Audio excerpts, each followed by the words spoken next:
Hello guys.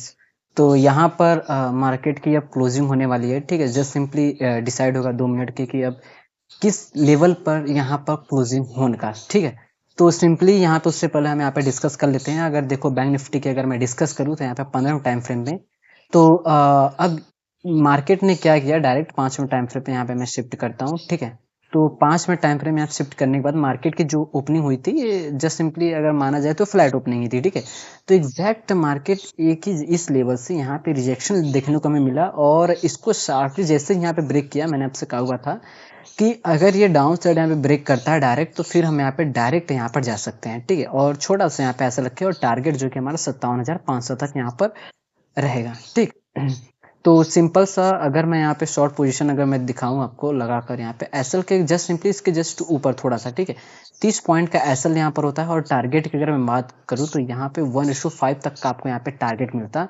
अगर आप यहाँ पे डायरेक्ट 5वें टाइम फ्रेम पे इसको डायरेक्ट ब्रेक करें यहाँ पे ट्रेड लिए होते, तो उसके बाद फिर देखो मार्केट में पूरी तरीके से चौपी जोन में मार्केट यहाँ पे फंसा रह गया।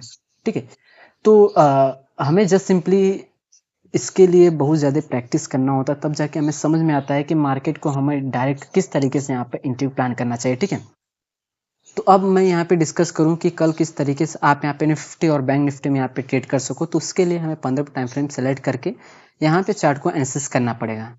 तो एक चीज़ देखो, आज के मार्केट की अगर मैं बात करूँ यहाँ पे निफ्टी, तो निफ्टी 50 यहाँ से है। ठीक है, तो सिंपली ये आज पूरे दिन अगर मोमेंटम की अगर डिस्कस करें तो सिर्फ 100 पॉइंट के अंदर यहाँ पे मोमेंटम कर रहा है। ठीक है, प्रीवियस डे की अगर मैं डिस्कस करूँ तो इसमें जो कि यहाँ पर आपको वो भी 100, मतलब कि यहाँ पर एक हमें स्ट्रॉन्ग रेंज के अंदर मार्केट यहाँ पे मोमेंटम करते हुए देखने को मिल रहा है। और वहीं पर देखा जाए तो मार्केट में क्या है कि यहाँ पे सेलिंग प्रेशर देखने को मिला है। यहाँ पर देखो सेलिंग, फिर यहाँ पर देखो यहाँ पर भी सेलिंग, और मार्केट के यहाँ पे जो क्लोजिंग हो रही है 24,583 पर निफ्टी का यहाँ पे क्लोजिंग हो रहा है। ठीक, तो सिंपल सा हमें क्या करना है कि हमें लेवल्स को ड्रॉ करना है कि किस लेवल से यहाँ पे रिजेक्शन और किस लेवल से यहाँ पे बाउंस बैक देखने को मिल सकता है। तो अगर मैं यहीं पे डिस्कस करूँ अप साइड के लिए, तो अप साइड जो प्रीवियस डे का हाई और आज का जो हाई इस तरीके से मीटअप करेगा तो एक परफेक्टली तरीके से हमारे लिए एक रेजिस्टेंस निकल के आ रहा है। ठीक, वहीं पे अगर मैं डिस्कस करूँ कल का जो लो था, ठीक है, और आज का जो लो है, अगर उसको हम इस तरीके से मीटअप करेंगे तो ये हमारे लिए क्या बनेगा, यहाँ पे एक परफेक्ट यहाँ पर सपोर्ट बना। अब एक चीज देखो, किस लेवल को मार्केट ने सबसे ज्यादा यहाँ पे टच किया हुआ है, तो यहीं पे अगर मैं बात करूं तो सबसे ज्यादा बार मार्केट ने अप साइड को यहाँ पे टच किया हुआ है 1 टाइम, 2 टाइम एंड 3 टाइम्स। ठीक, डाउन साइड की अगर मैं डिस्कस करूं तो 1 टाइम एंड 2 टाइम्स सिर्फ, मतलब कि चांसेस क्या है, टचेस से ये देखने को मिल रहा है कि मार्केट अगर डाउन साइड आता है तो पॉसिबिलिटी है कि यहाँ से बाउंस बैक ले सकता है मार्केट, क्योंकि सिर्फ 2 ही बार यहाँ पे टचेस हैं। अप साइड का डिस्कस करें तो मार्केट यहाँ पर 3 बार यहाँ पे टचेस किया हुआ है, मतलब कि किसी एक लेवल पे बार बार मार्केट अगर टच करता है तो वो लेवल टूटने का चांसेस सबसे ज़्यादा इंक्रीज हो जाता है। ठीक है, तो यहाँ पर क्या चांसेस है कि मार्केट इस लेवल को यहाँ पे इस लेवल पे आता है तो इस लेवल पर मार्केट ब्रेक भी कर सकता है। अब एक चीज़ देखो, मार्केट इन दोनों लेवल के पास आकर यहाँ पर भी मार्केट यहाँ पे रुक रहा था और यहाँ पर भी रुकने के बाद फिर थोड़ा सा हमें यहाँ पर सेलिंग देखने को मिला। ठीक है, ज़्यादा हमें यहाँ पर सेलिंग देखने को मिला। तो मार्केट अगर इस लेवल पे आता है तो इस लेवल से हम अगर मार्केट फ्लैट ओपनिंग होती है, ठीक है, तो इस लेवल पर हम वेट करेंगे थोड़ा सा। अगर वेट करने के बाद मार्केट फिर ब्रेक करता है तो फिर क्या है कि हम ये रियल ब्रेकआउट माना जा सकता है। ठीक है, और वहीं पर अगर रेंज बनाने के बाद और उस रेंज का क्या है कि यहाँ पे ब्रेकडाउन हम वेट करेंगे। ठीक है, अगर ये डाउन साइड यहाँ पे ब्रेक करता है तो फिर हम यहाँ पे डाउन साइड के लिए जा सकते हैं। ठीक है, तो इस तरीके से अगर मार्केट में फ्लैट ओपनिंग होती है तो फिर हम यहाँ पे इस तरीके से यहाँ पे प्लान करेंगे इसमें निफ्टी में।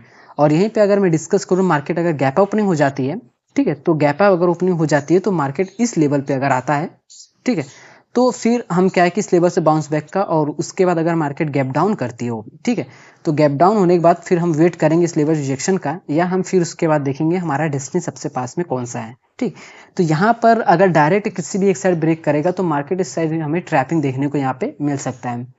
तो अगर मैं लेवल्स यहाँ पे डिस्कस करूँ तो लेवल हमारे लिए अप साइड का 24,679 का ये हमारे लिए अप साइड का यहाँ पर लेवल रहेगा। ठीक है, और ये हमारे लिए क्या रहेगा, यहाँ पर डेस्टिनी रहेगा।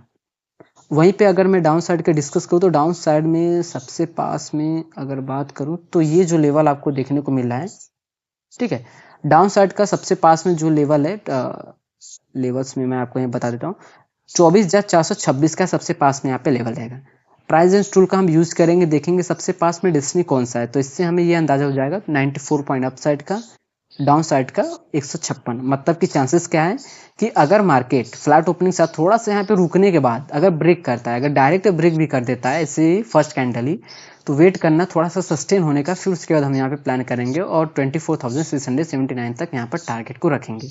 यहीं पे अगर मार्केट इस तरीके से डाउन साइड ब्रेक करता है तो हम डायरेक्ट नहीं, थोड़ा सा वेट करेंगे रिटेस्टिंग का, कैंडल थोड़ा सस्टेन करे और उसके बाद जब सेलिंग दिखाए तो फिर हम यहाँ पे डाउन साइड के लिए यहाँ पे प्लान कर सकते हैं। ठीक, तो चलिए इसके बाद डिस्कस करते हैं बैंक निफ्टी की।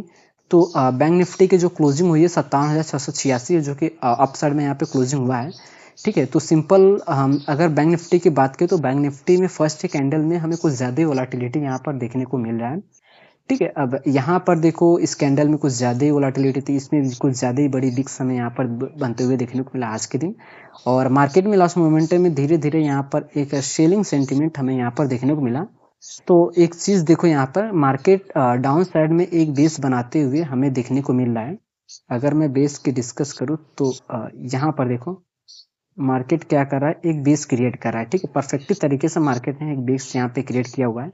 और वहीं पे अगर मैं अप साइड की डिस्कस करूँ तो अप साइड में हमारे लिए ये जो लेवल आपको देखने को मिल रहा है, ये हमारे लिए क्या रहेगा, अप साइड का यहाँ पर रेजिस्टेंस रहेगा। ठीक है, तो अब यहाँ पे मैं डिस्कस करूँ तो जस्ट सिंपली इसके ऊपर एसएल है, यहाँ पे सेलर्स का एसएल है, और यहाँ पे तो मार्केट ने डायरेक्ट ही इनका यहाँ पर एसएल ग्रैब किया। अब जस्ट सिंपली मार्केट के लिए क्या बचा है, अब सबसे पास में कौन सा लेवल है, ये लेवल है। अब मार्केट अगर कल के दिन फ्लैट ओपनिंग होता है तो पॉसिबिलिटी है कि मार्केट थोड़ा सबसे मोमेंटम के बाद फिर से यहाँ पे सेलिंग, एक तगड़ा यहाँ पे सेलिंग हमें देखने को मिल सकता है। अगर मार्केट ने डायरेक्ट इस लेवल को यहाँ पे ब्रेक किया तो यहाँ पे पॉसिबिलिटी क्या है कि अगर ये डायरेक्ट ब्रेक करता है, ठीक है, तो मोमेंटम हमें तगड़ा अपसाइड का देखने को मिल सकता है।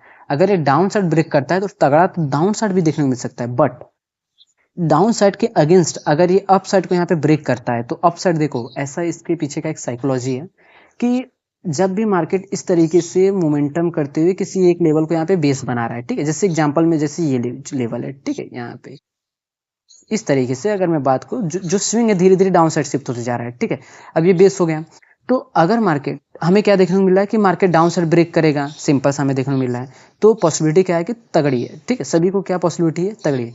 बट पॉसिबिलिटी जिस साइड कम रहता है, ठीक है, जो लोगों को दिखता है, रिटेलर को दिखता है, ठीक है, जो इंस्टीट्यूशन को क्या है कि मार्केट इसके अगेंस्ट जाएगा तब जाके उनको प्रॉफिट होगा, क्योंकि इसके ऊपर सिर्फ सेलर्स का यहाँ पे एसएल है। और इसके साथ साथ अगर हम बात करें तो जो बिगिनर्स ट्रेडर्स जो रिटेलर है उनका एसएल है। ठीक है, तो इसलिए मार्केट इसके अगेंस्ट कुछ तगड़ा यहाँ पे मोमेंटम करता है। ठीक, फ्लैट ओपनिंग के साथ अगर ये इसको डायरेक्ट ब्रेक करता है तो हम डायरेक्ट यहाँ पे देखो कल थोड़ा सा रिस्की हो सकता है, बट हम यहाँ पे ट्रेड प्लान कर सकते हैं डायरेक्ट के लिए।